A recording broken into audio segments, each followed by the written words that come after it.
I'm not going to chase every rabbit down the hole like I did the first term. You know, um, that's what I mean about he's not going to get my mind. The wind part.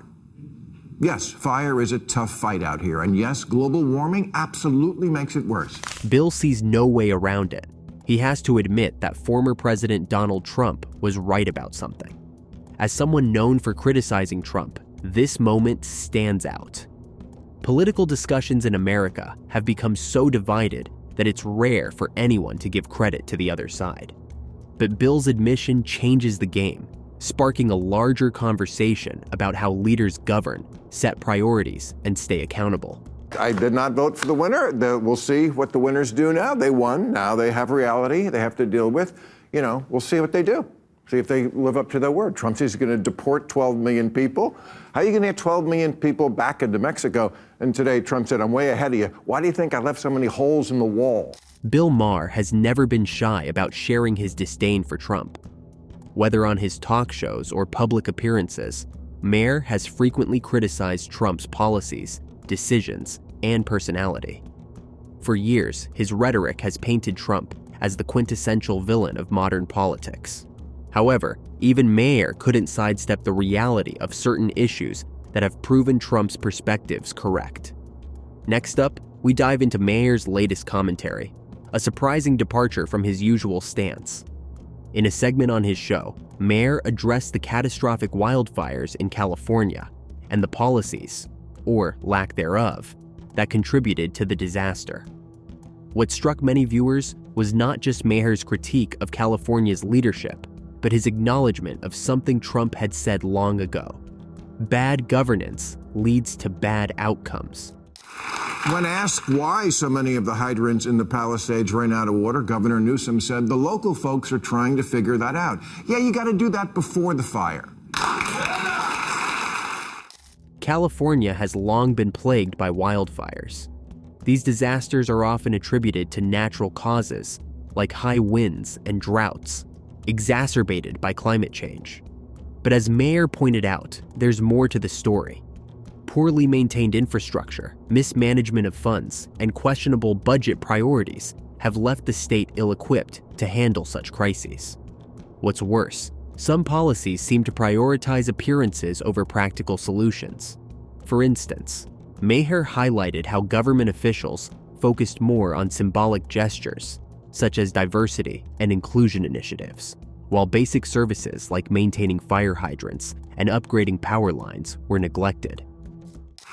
At least in the Palisades, the hydrants were still there. 300 other ones around the city are just gone, stolen for parts. One of the 3 reservoirs for the Palisades was offline at the one time of year when it was most needed. During his presidency, Trump made headlines for his blunt critique of California's wildfire management. At the time, many dismissed his comments as out of touch or overly simplistic. Yet, as Maher admitted, there's undeniable truth in the former president's words. Trump's emphasis on forest management and accountability now resonates as California faces one wildfire crisis after another. It gets more interesting when you consider how Trump's administration approached federal disaster relief for California. Despite their political differences, Trump often pointed to the state's need to reform its policies, particularly in how it manages resources and prepares for inevitable disasters. The mayor said about cuts to the fire department's budget, there were no reductions that were made that would have impacted the situation. The fire chief here had a slightly different take. She said, "We are screaming to be properly funded. And yes, the budget was cut and it did impact our ability to provide service. And by the looks of all the fire engines in the boneyard out of service because we didn't fix them, she's right." Maher didn't stop at critiquing California's governance. He went further, lambasting the state's leadership for failing its citizens during their time of greatest need. This isn't just about wildfires. It's about the broader implications of mismanagement and misplaced priorities. High taxes, crumbling infrastructure, and a lack of focus on essential services paint a grim picture of California's current state. Maher's frustration mirrors what many Californians feel. Despite paying some of the highest taxes in the nation, They receive subpar services in return. Exposed power lines keep causing fires and keep not getting buried underground because it's expensive. I've heard people say, do you want to pay more taxes to fund this? No. I want you to use the exorbitant taxes you already collect to prioritize it. Next up, let's zoom out. California's challenges aren't isolated. They're a microcosm of broader issues facing the country. Mismanagement, overregulation, and misplaced priorities can have devastating consequences, whether it's wildfires in California or infrastructure failures elsewhere. Maher's acknowledgement serves as a wake-up call for all Americans. It underscores the need for accountability, regardless of political affiliation. While Maher's admission may not change minds overnight, it opens the door for a more honest conversation about what truly matters in governance. Power lines that cut through Topanga weren't upgraded because it endangered an herb, the milk vetch, which sounds like something they serve at Passover. One of the most striking aspects of Maher's critique was his focus on identity politics. He highlighted how California's leadership often prioritizes symbolic gestures over practical solutions.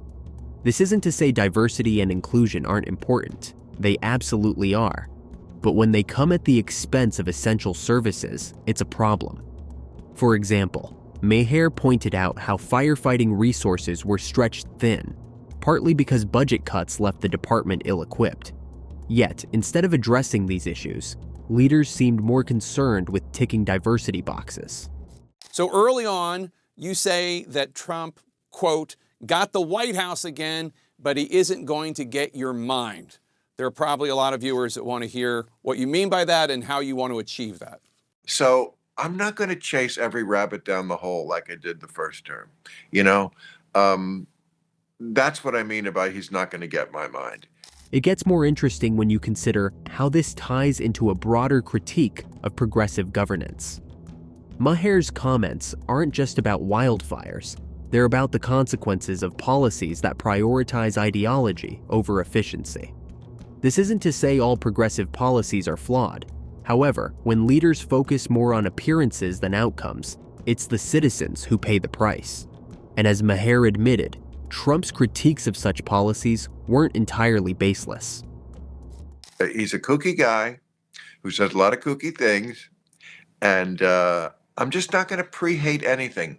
I'm just going to hope for the best, and then when something serious happens, I'll comment on that.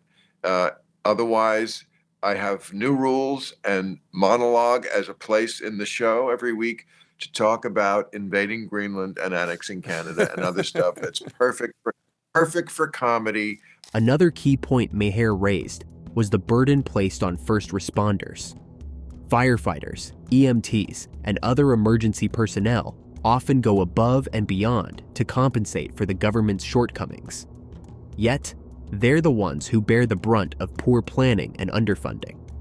Maher's acknowledgement of their sacrifices was a poignant reminder of the human cost of mismanagement. These heroes deserve better resources, better leadership, and better support. Perfect for comedy, but I'm not going to take it seriously.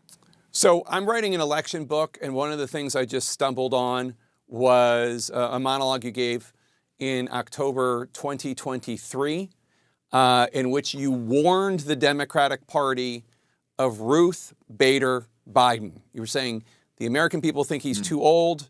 You're worried about this. Next up, let's talk about solutions. Maher's critique wasn't just about pointing fingers. It was a call to action. California's leaders must prioritize practical solutions over political posturing. This means investing in infrastructure, maintaining essential services, and ensuring accountability at all levels of government. It also means listening to experts and embracing common sense policies, even if they come from unexpected sources. Maher's admission that Trump was right on certain issues underscores the importance of keeping an open mind. They didn't listen to you, but you were proven correct. Yeah, and I felt I had standing to make that case because I had for so many years been the only person I know on television who was consistently railing against ageism. Maher's comments represent a significant moment in political discourse. When someone as vocal and influential as Maher admits Trump was right, it forces people to reconsider their assumptions. It's a reminder that no one political party has a monopoly on good ideas, or bad ones. This turning point could pave the way for more honest conversations about governance, accountability, and the role of ideology in policymaking. I have been saying for years, ageism is the last allowable prejudice that we can have in this country. You can always do the age jokes. You can always rail on people for being too old. And it was, as I said, a case-by-case basis. Some people at 70 act like they're 100 years old, and some people are like 40-year-olds. It gets more interesting when you consider the broader implications of Maher's admission. This isn't just about Trump or California. It's about the need for common sense and pragmatism in politics. As Maher's critique shows, when leaders prioritize ideology over efficiency, everyone suffers. The solution lies in putting people first, embracing accountability, and focusing on practical solutions to real-world problems. But this was a case, okay, where Biden was too old. Having made that case that it's a case-by-case basis, I was now saying, yes, some of those cases are that the person just is too old for the job.